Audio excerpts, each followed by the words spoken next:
xibaar yi dañ koy daal di dore ak Cheikh Yérim Seck bi nga xam nag muy nga en garde à vue foofee nga xam moom mooy ci division bu spéciale cybercriminalité ginnaaw ba nga xam ne nag daal dinañ ko fay woolu moom nag la ñu koy daal di toppee bokk na ci diffamation ak la nga xam nag moom mooy diffusion de fausses nouvelles ñenn ci ay jegeñaaleem nag ñu nga ci indi ay leeral ñu teewlu leen. 15h ñoo ngi fii toog ba ay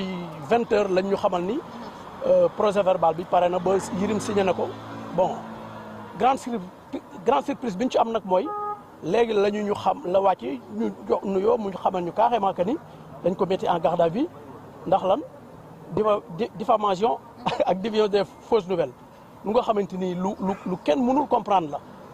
mais bon li am ba jeex mooy lii du kenn du góor du jigéen du mag du ndaw c'est Ousmane Sonko mais li muy def nii moom yaakaar naa ni war na am lu mu ko jàngal quoi parce que tey bu egsee fii. néew doole bu ñu ko néewal doon néewal doole moo ko indi fii moom bu jàppee ni loolu moo koy may dara tey suba dafay nax boppam vous comprenez parce que mënul nekk fii nekk premier ministre yor suñu yëf muy Sénégal bu ñu bokk bu waxee lu mu wax buñ ci amee xalaat dañ ciy tontu loolu mooy dëgg bon lu matul 48 heures nga dégg combien de personnes yoo xamante ni convoqué nañ leen ci lan division de fausses nouvelles diffamation mais non fii ak ku mu man di doon soo waxee dinañ la tontu li man nag ki may lancé appel mooy le président Bassirou Diomaye Faye mu jël ay responsabilités am xam ni lii mënul continuer ca moom nag nit ñi gis nañ ci moom yar ak teggin bu nga xamante ni bon d'habitude doo dégg kenn wax ko dara parce que yaram la mais na wax ak ci premier ministre am bii nga xam ni lu muy commencé nii du continuer. Cheikh Yérim Seck la ñu woo. ma ñëw fii pour ñaari raison bu njëkk bi day sama xarit ñuy weccante ci wàllu xalaat ak nu ñuy gisee adduna bi ak nu ñu ko war a doxalee pour suñu réew ñoom beneen bi ci des day sama mbokk ñu bokk giir gi ñu bokk ma ñëw maa ngi fi depuis 15 heures ba je crois que il est 22 heures bientôt ñu toog di xaar mi ngi woon ci biir di passer interrogatoire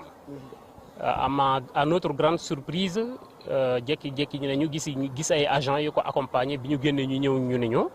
moom ci boppam moo ni ma rakk ma ne ko mu ni ma li xew mooy garde à vue raison garde à vue mooy diffusion de fausses nouvelles ak diffamation effectivement ci ñaar yooyu lañ ko war a mën a téye mais diffusion de fausses nouvelles mooy délit d'opinion te jàpp naa ni ci régime président Diakhar Diomaye Faye waroon a jeex ci réew mi beneen bi ci des mooy comment dirais-je beneen biñ ko war a jàppee mooy diffamation boo ko traduire mooy fen le plus grand diffamateur de l'histoire politique de notre pays c'est notre premier ministre actuel l'ancien président parti Ousmane Sonko et dans l'histoire du Sénégal la plus grande fois boo xam ni jàpp nañu fi nit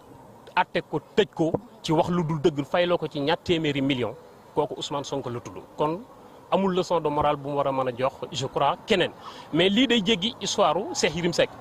sénégalais yëpp di jël micro di wax wala ñu am opinion di ko wax wala ñu xam ni ñii fi ñu jëmale réew mi baaxul ñu di ko wax ñoom ñëpp ñu ngi ci source yi donc loolu te man ci laa bokk kon tey moom la mais suba mën naa am doon man lay doon ginnaaw suba keneen lay doon te gis ngeen ci journée bi bari na ñu jàpp kon dañuy wax ak sénégalais yi fu ñu mënti nekk ci àdduna bi ñu jóg te xam ni réew mi ñun ñoo ko bokk du ñu bàyyi benn Ousmane Sonko moom mu am capacité wu dugg ci marché bi jënd fa ay sëru rabel bëgg ko séddale góoru Sénégal ñu war a wodd mel moom mu sol tubéy loolu yàgg. voilà mu nekkoon ñenn ci ñi nga xam ne nag ay jegeñaale Cheikh Yérim Seck mi nga xam ne dañ ko daal di téye nëggandiku foofu ci cybercriminalité comme ni ñu ko daal di xamle.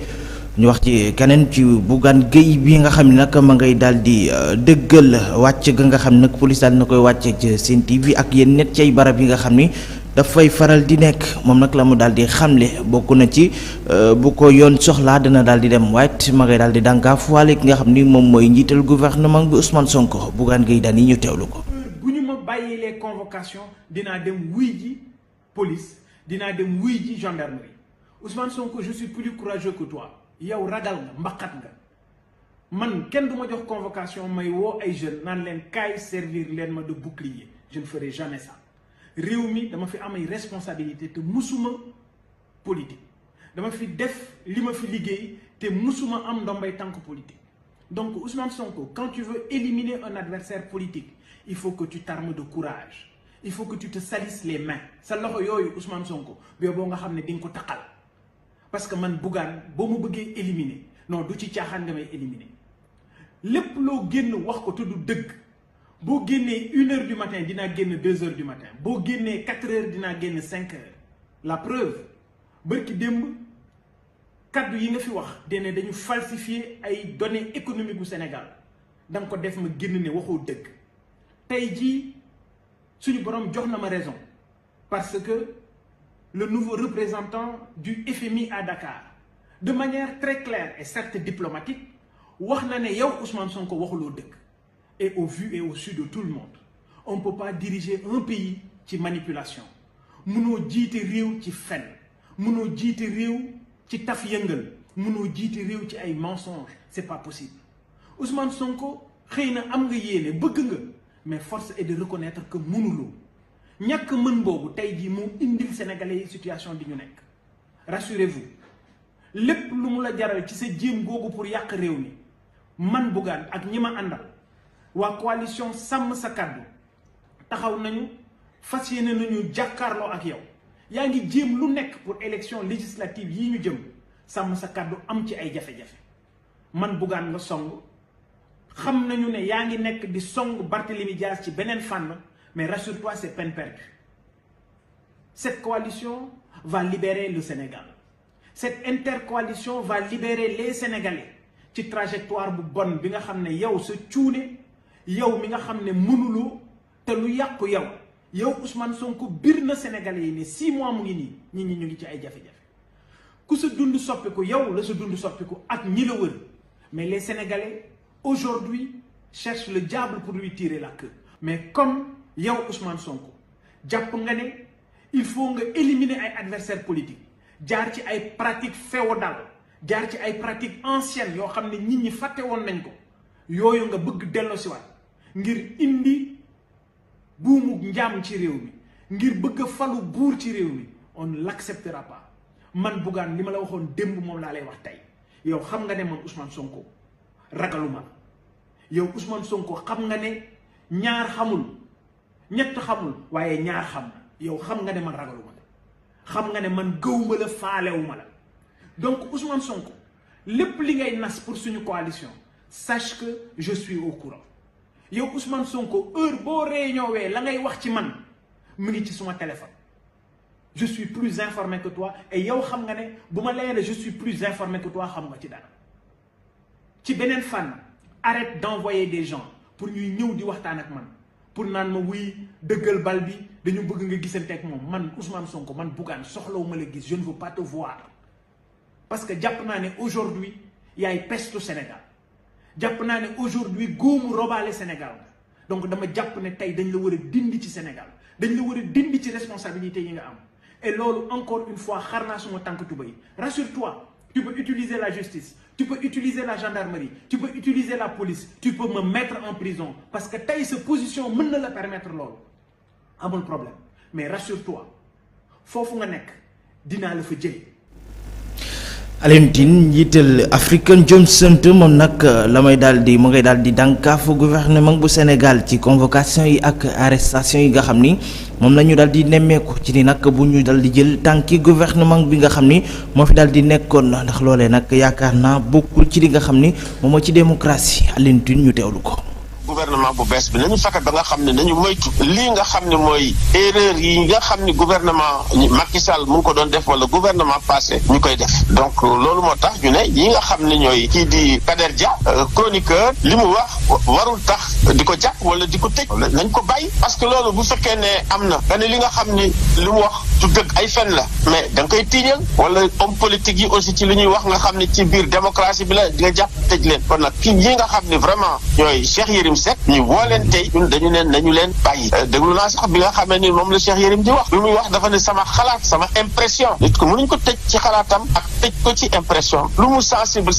mën nañ ko li nga wax du dëgg weddi ko parce que loolu doonu la ñuy defee mooy démocratie wala ñu ne la yow li nga wax du dëgg dellu si fi nga ko waxoon nga ne du dëgg wala ngay gis tribunaux de pairs yi nga ne nañ la wax du voilà mais bu ñu continuer di def ni nit ñi dañuy nëbbatu te loolu baax leneen ci xibaar muy jafe-jafe yi nga xam ne nag moom la ñu daal di nemmeeku foofee ca Matam ak fleuve bi nga xam ne nag dafa daal di déborder ba nangu ci yenn net ci ay dëkkuwaay nga xam ne ñoo fa daal di nekk loolee tax nag jëwriñ bi yor wàllum hydraulique ak assainissement daal di fay dem amal tukkib nemmeeku ngir nag gis ñi nga xam ne ñoom ñoo fa daal di lorule waaye di dalal seen xel Cheikh Tidiane Dièye ñu teewlu ko ci micro équipe reporter bu RTS. ginnaaw buñ ko tertoo si Ourossogui ministre bi daal di jubal nag si dëkk bu ñu ooyee Lobali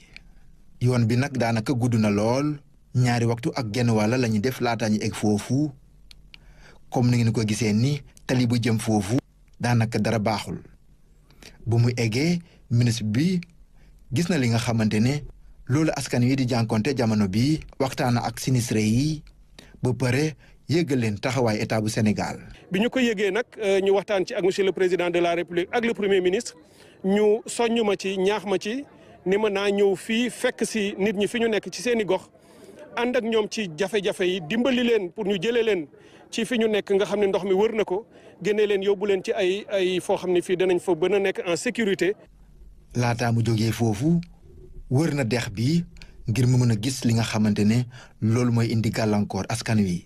li xew nag mooy fleuve bee débordé dex gi dugg ci am na dëkk yoo xam ne yii daanaka mënatoo faa dem jaar ci yoon il faut que lu mel ni gaal yi rek moo la ci yóbbu wala sapeur pompier yi wala yu demee noonu ñooñu nga xam ne nag ñu ngi woon ci ay jafe-jafe ñuy sant yàlla itam bi nga xamee ne bi mbir mi amee rek gouverneur ak préfet ak ñi ñu àndal ñëpp ma ci félicité aussi ak niyu leen ak ñaax leen sargal leen sapeur pompier ak les forces armées ñi ñu àndal ñoo njëkk a mobiliser wu. tey jii jafe-jafe yooyu jàpp nañ ni war nañ indi ay saafara nu mu gën a gaawee. ñooñu ay fi li ñu soxla mooy solution d'urgence danañ leen ci taxawu jàppale leen ci pour que dëkkuwaay yi ñu nekk mu nekk dans de bonnes conditions ñu jox leen denrées yi nga xam ne moom moo la ñuy njëkk a soxla pour dund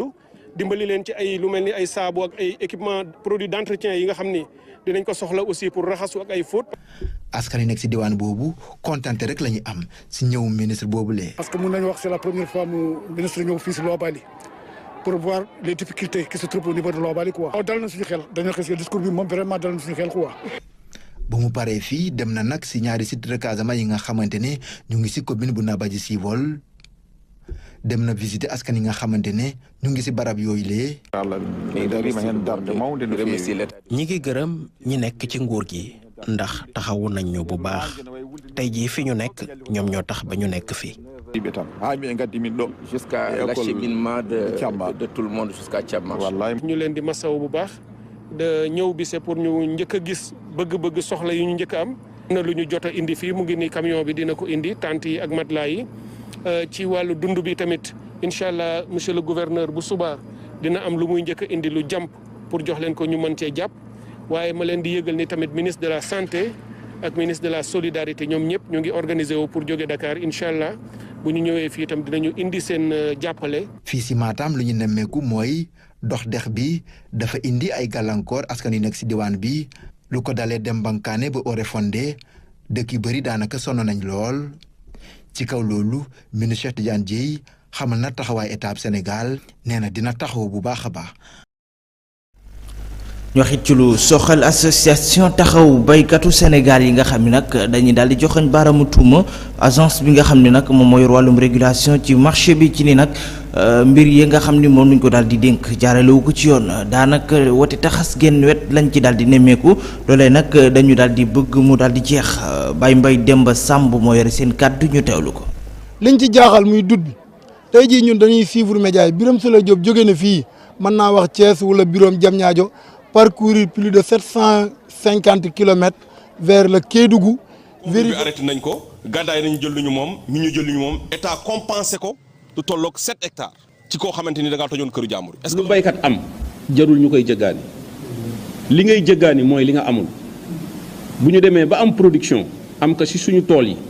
am ko ci àll bi mën a couvrir marché national bi dama ne jarul ñuy jëggaani loolu li ngay jëggaani mooy li nga amul. nun bañunu ku jëggaani mais diggante bi ngay jëggaani na fekk ne li ngay jëggaani ñun baykat yi nga xamee ay producteurs nationaux la ñu amatuñu ko su boobaa problème du am bu ñu demee ba war a jaay war a mën a dajale suñu ay bénéfices ARM ak ay importateurs ñu nekk complice ne ñun ñii kat duñ fi amee dara message boobu la ñuy lancer le président de la République ñu ne directeur u ARM bii fi nekk nii na démissionné nu mu gën a gaawe parce que campagne bi ñu jógee nii moom moo ko yàq production bu ñu am di ko produire fii ci marché bi mu forcer ñu importation ba ñun la ñu jaayoon lépp dañ koy gas ba mu xóot di suul baykat yi maanaam dinañu am ku leen représenter assemblée parce que dafa jot bu ministre bi ñëwee foofu ñu jàkkaarloo ko moom nekk kat agro business yi ñu ngi ñuy rey comme bu ñu ko waxee le directeur de l'ARM du ko dégg ñu wax leen que ñoom nga xamee message bi dina mën a jaar ci président assemblée nationale yéeg ci premier ministre dem ci président de la république nu mu. ñu wutali ci diwaanu Pout ak pollution atmosphérique bi nga xam ne moom lañ fa daal di nemmeeku askan wa nag di yewoo ci Touba Ngomeen ñoom dañu daal di xëy def li nga xamante ni moom mooy ab manifestation di joxañ baaraamu tuuma entreprise bii di Dangote ci ni nag jafe-jafe yi ñu daal di dund lépp moo leen ko daal di teg loolee waral ñu ci woo gouvernement bi ngir mu daal di cay àddu kenn ci ñoom yëkkati na ci kàddu ñu teewlu ko. dafa am wax ko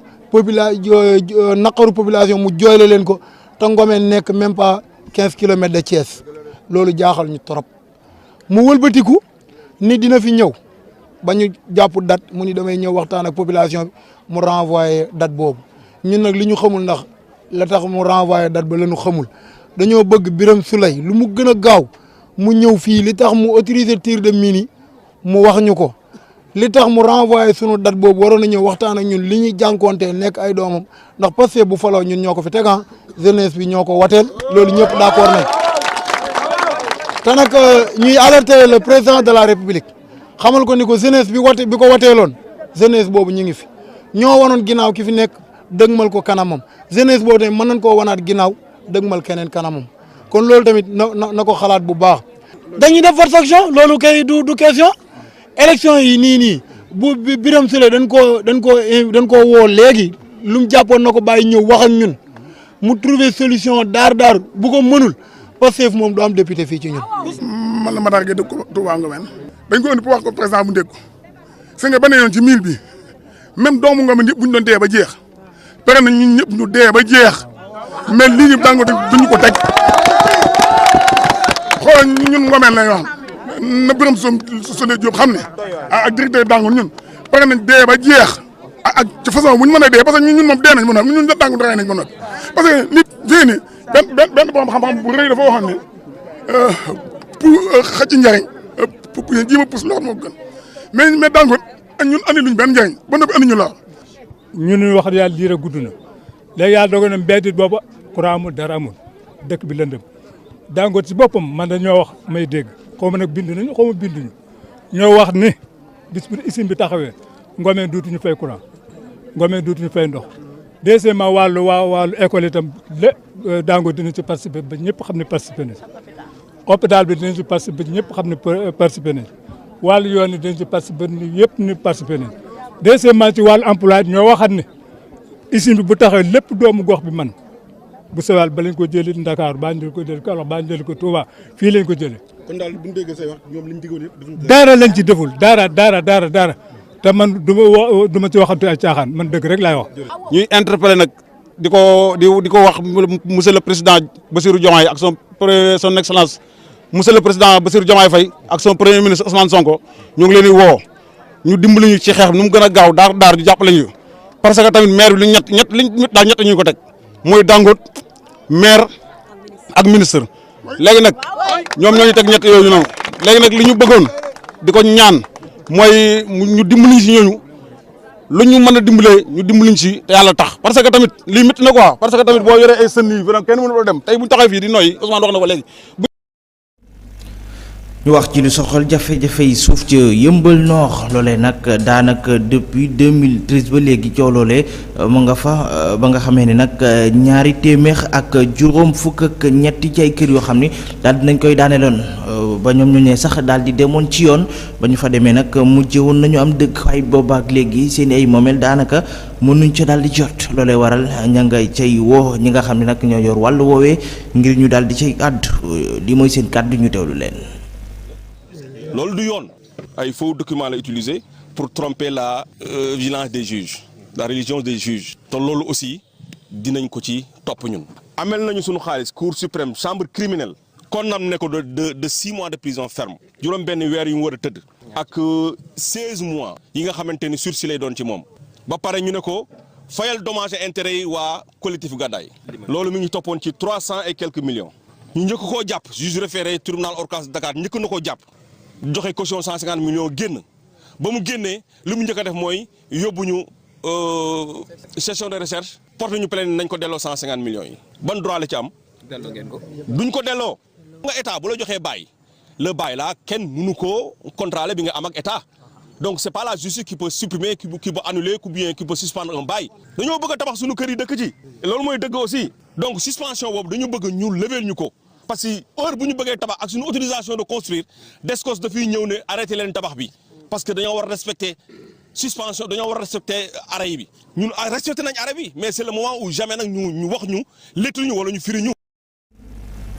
juróom-ñetti waxtu toftal ñaar fukki simili ak ñett dañuy tàbbi ci xibaari tàggat yaram yi àndi ci ak Pape Dioum grand Pape ginnaaw bu ñu la nuyoo lan nga ñuy indil ci xibaaru tàggat yaram yi. Mame Khalifa maa ngi lay fay di la delloo nuyoo dañ koy tàmbale rek xanaa si suñu gaynde yi yu nekk bitim réew ku si mel ni Abdoulaye Seck moom défenseur des Lions xam nañ ne match bii di ñëw contre Malawi du mën a bokk si match bi ndax dafa am gaañu si tànk bi dafa am déchirure si tànk bi Kalidou Koulibaly moom démb nekk na titulaire moo ak équipe am Al Hilal dañ na ko sax ba deuxième journée de la Ligue des champions asiatique ñoom dañoo mujj dóor 5-0 Mame Khalifa dañuy ba léegi rek Chérif Ndiaye moom tamit ak Étoile Rouge de Belgrade ñoom dañoo mujj ñàkk si kanamu Inter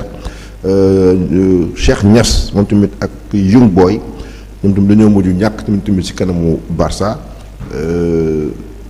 Abdallah Sima moom jot na dugal benn doublé ak équipe bi ñuy wax Brest Mame Khalifa dañuy dem ci résultat wu Ligue des champions bu démb ñu gis ne Red Bull Brest da koo dóor 4-0 Arsenal moom dafa dóor Paris Saint-Germain 2-0 Barça dafa dóor Young Boys 5-0 Bayer Leverkusen dafa dóor Milan AC 1-0 Dortmund dafa dóor Celtic Glasgow 7-1 Inter de Milan moom Étoile Rouge de Belgrade 4-0 PSV Eindhoven Sporting dañoo def match nul 1-1 Slovan moom City da ko fekk da ko dóor ko 4-0 Mame Khalifa dañuy dem Ligue des champions toujours Gérone dafay recevoir Feyenoord 16h45 Shakhtar dafay am Atlanta moom tamit 16h45 Aston Villa dafay am Bayern de Munich mais bi pas 19h lay doon. Dynamo Zagreb dafay am Monaco 19h Lille dafay am Real Madrid 19h Liverpool dafay am Bologne 19h moom tamit Leipzig dafay am Juventus de Turin 19h Mame Khalifa dañ koy tëjee xanaa wàllu làmb Reug bi nga xam ne ni am na combat contre Boy Niang yéen a yàbbi si combat am diggante moom ak Boy Niang yéen a yàbbi tamit si combat wu Modou Lo ak Siteu teewul tamit Boy Niang tontu na ko ndax Reug nee na Siteu dafa mës a dugg si dëkkal si noppam naan ko bési nga ñëw dinaa jël roi des arènes bés boobu nag kañ la bi ñu ko laajee diggante ak Boy Niang nee na Boy Niang dama koy daan si 3 minutes laa koy daan te ñu fàttali ko ne bërki dee boo jaay Boy Niang demoon na bitim réew nee na dafa dem France liggéey bu métti ndax defet bi ko Modou Lo joxoon da ko métti lool sax ba tax na dégg na nag adversaire am Reug nekk si mbedd bi di wax waaye nag yëbbante galgal ubbul làmb te nee na gumba neex na baat jant sonn Mame Khalifa di ko ci xibaaru tàggat yaram yi la jaajëfal. Pape Dioum di ko jaajëfal pàcc gu mujj ci xibaar yi édito lay doon ànd ci ak Aj Mansour Diouf. bu dee diine nañ ko bokk bu dee conviction nañu ko bokk bu dee gis-gis ci wàllu politique na ku nekk dem ak bosam ak libertéem ak xalaatam parce que xalaat bi nga xam ni moom nga am liberté di ko joxe saa su ne moom la keneen am liberté boobu parce que ñaari xalaat yépp yoon a leen tënk mais yoon bu leen tënk te jox kenn ku nekk mu am sañ-sañu fësal position bu fekkee wàllu politique la sa faanoo loolu ak diine ak conviction yoon boobu ko tënk moo ni say xalaat fii la yam sa xalaat fi mu war a yam mooy doo agressé peuple doo saaga peuple doo wax itam lu mën a taal peuple ni nga ko jëmale ci peuple bi itam lay jëme ci individuel bu mu doon mais mbaa xam nga ko mu nekk responsabilité ci moment bi ngay waxee am naa courage am naa détermination war naa wax maa ngi wax du noonu mais lan lay wax pour yoon bi ma jox sañ-sañu wax en même temps mu mën ma protéger loolu mooy fulla xam nga di utiliser sa noon ba noppi jëfandikoo kàddu yu mën a des du xel du xam-xam di jéemoo sagal yoon bi la protéger ci nga mën a wax ci liberté kan ngay défendre lan ngay défendre conviction la ngëm-ngëm la diine la wala xalaatu liberté la ci wàllu politique kañ la politique am taxawaayu diine kañ la politique am doole joo xam ne ci Sénégal dootoo wax mukk yow li nga xalaat caaxaan mënu ko weesu ba tax na bu fekkee bëgg ngeen teg Sénégal ci yoon bu jub nekk leen ci opposition nekk leen ci pouvoir kiif et li ngeen di def politique la mais comme politique la moo la jox liberté nga opposé wu moo la jox liberté nga wax sa xalaat moo la jox liberté nga wane fan nga féetee mais en même temps mu encadré la ngir am foodul weesu fii laay xool foofu nga wax xool ndax moo ma neex amul ci politique lii laa bëgg nga wax ko amul ci politique nii laa bëgg nga doxe ko wala nga taxawee ko amul ci politique kañ la ñuy jàngaat politique ak ñu war a doxee ci Sénégal wala dañu bëgg a soppi ñun politique gu laïcité bi ñu xam te mu sos histoire au Sénégal dañu ko bëgg a soppi politique gu diine bi tax tey Iran di bombarder Israël bi tax Israël rey Nasrallah bi tax Israël di massacrer Palestine defe naa ni yeggaguñu foofu te xëy na duñu fa mën a yegg itam du ci force du ci tolluwaay yi du ci détermination ni itam tradition bi nga xam ni dafa samp ay ndëgër laayam xajal fii costaayal diine ba ñoom ñaar ñu ànd di dundinoo sell am nga liberté mais liberté boobu dafa am beneen yoon bu la encadré ni la jëlal sa droit mais bàyyil askan wi ak seen droit defal sa devoir mais mën nga ñaax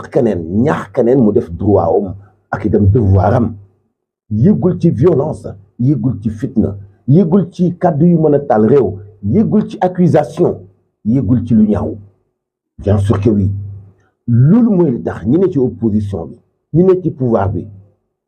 dañu xam ni politique la ñuy def lim bu tuuti lañu ci peuple bu Sénégal bariwuñu dañu tenir compte ñu ko deful et ñooñu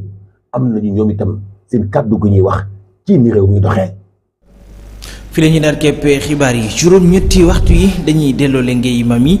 ngir wéyal seen émission ba jàmm ngeen fanaane mami kon ginnaaw bu ma la nuyuwaatee kàddu gaa ngi noonu. voilà maam Khalifa maa ngi lay fayaat bu baax a baax di la jaajëfal bu baax a baax ci xibaar yi di jaajëfal grand pape ci li nga xam ni moo di xibaaru tàggat yaram bi mais aussi di jaajëfal El Hadj Mansour ci édito bu am solo boobu voilà ki noonu nag lañ daal di dëkk li nga xam ni mooy seen météo du jour Dakar mi ngi enregistré li nga xam ni moo di 27 degré li ni mel ni nemmeeku foofu léegi diwaanu Diourbel diwaanu Louga diwaanu Fatick yàlla bu diwaanu Kaolack 27 degré lañ fa daal di nemmeeku ñu daal di yàlla ki diwaanu Thiès nga xam ni 26 degré lañ fa daal di nemmeeku ku li ni mel lañ nemmeeku foofu léegi diwaanu Kaffrine ñu daal di yàlla ki weneen diwaan muy diwaanu Saint-Louis 28 degré li ni mel lañ nemmeeku foofu léegi diwaanu Matam diwaanu Sédhiou 25 degré aussi la daal di enregistré li ni mel lañ nemmeeku foofule ki diwaanu Kolda ñu daal di koy ndax képpi diwaanu Sédhiou Kédougou bi nga xam ne 24 degré lañ fa nemmeeku Tambacounda moom mi ngi enregistré li nga xam ne moom moo di 27 degré li la leen indi woon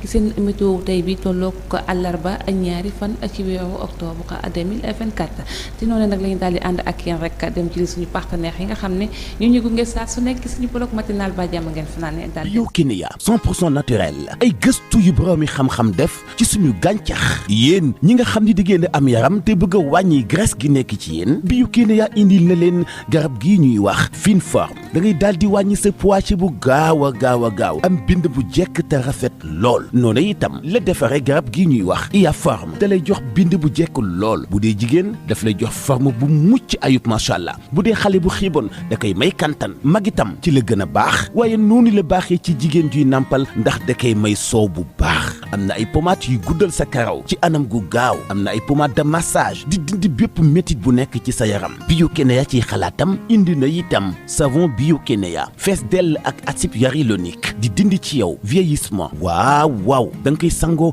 bés tax te yooyu dong laa leen tuddal des na yeneen ak yeneen ci xeetu tawat yu ñuy faj ci médicament yu Biokénéa doon ay gëstu yu boroomi xam-xam amal fii ci Sénégal ak garab yu dëkk ak ñun fii ci Sénégal jokkoo leen ak Biokénéa ci 76 379 21 21 wala 77 161 21 21 Biokénéa gàncax yi leen di indil tawfeex.